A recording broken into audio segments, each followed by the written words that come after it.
Vous partez en vacances et vous souhaitez informer vos différents contacts qui vous envoient des messages que vous n'êtes pas présent au bureau. Il est possible de créer et de mettre en place un message d'absence. Vous allez voir donc dans cette formation comment créer ce message d'absence à partir d'Outlook 2013.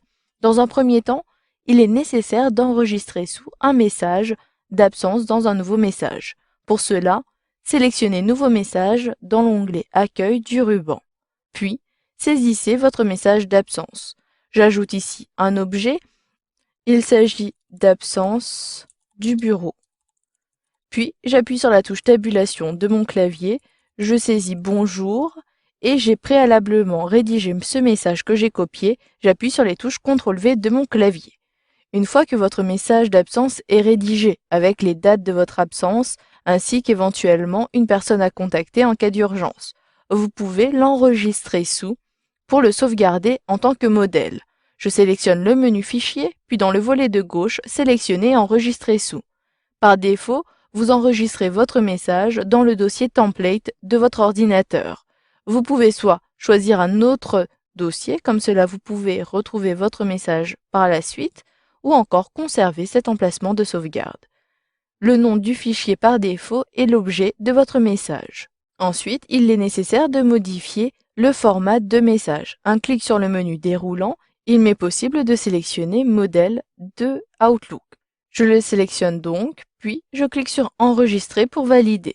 Maintenant, je ferme, puis je souhaite sauvegarder ces modifications. Pour créer un message et mettre en place ce message d'absence, il m'est nécessaire de créer une règle. Vous devez éditer cette règle depuis le menu Fichier, puis dans la zone de droite, vous avez une zone Règles et Alertes. Un clic sur le bouton et dans cette nouvelle fenêtre, vous pouvez gérer toutes les règles que vous avez déjà créées. Cette fois-ci, je sélectionne Nouvelle règle. Il s'agit ici d'une règle vierge à partir des messages que vous recevez. Un clic sur Appliquer la règle au message que je reçois, puis je sélectionne Suivant. Cette fois-ci, vous devez ajouter des conditions. La condition à ajouter est la plage d'absence, donc les dates auxquelles vous serez absent de votre bureau. Donc ici, j'utilise la barre de défilement et je recherche la plage de date spécifique qui est située un peu plus bas dans le menu. Je sélectionne ici Reçu dans une plage de date spécifique, puis en dessous, je dois préciser les dates auxquelles je serai absente. Je clique donc sur le lien, puis je coche Après et également Avant. Donc ici, je serai absente à partir du 12 novembre, mais je suis de retour à partir du 16. Donc je souhaite ici ajouter même jusqu'au 18. Puis, je clique sur OK pour valider.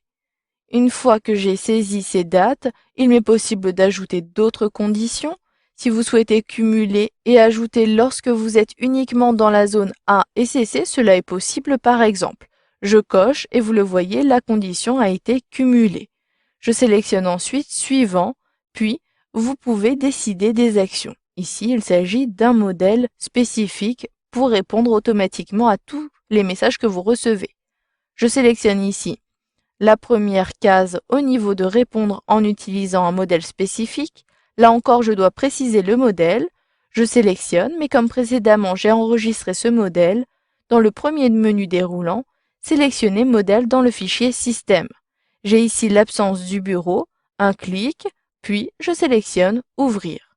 Maintenant, je peux sélectionner Suivant et éventuellement, s'il y existe des exceptions, il m'est possible de les ajouter. Par exemple, si vous avez une personne pour laquelle vous ne souhaitez pas envoyer ces messages d'absence, cochez puis précisez la personne située dans la zone en bas. Je décoche pour ne pas prendre en compte des exceptions, puis je sélectionne ici Suivant. Une fois que vous avez terminé les différentes options, vous pouvez modifier le nom de la règle. Donc ici, je saisis Message absence.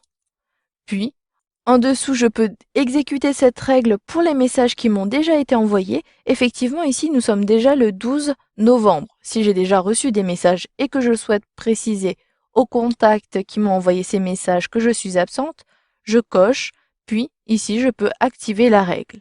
Une fois que j'ai terminé, je sélectionne ici Terminer. Vous pourrez à tout moment, depuis cette fenêtre des règles et des alertes, décocher et modifier éventuellement le message d'absence pour une autre fois. Je clique donc sur OK pour valider. Je retourne à la boîte de réception. Si j'envoie un message maintenant à Fanny Dubois depuis notre boîte de réception, par exemple ici d'Albert Moreau, je crée un nouveau message, j'entre ici Fanny Dubois, puis je précise ici uniquement nouveau. J'envoie le message très rapidement.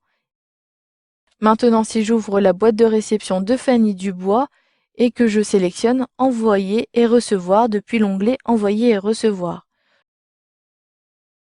J'ai bien reçu un nouveau message d'Albert Moreau, mais surtout, le message d'absence a bien été envoyé à Albert Moreau. Si je me connecte à nouveau sur son compte Gmail, j'ai bien ici absence du bureau qui apparaît, avec les différentes informations que j'avais rédigées dans le message modèle d'absence.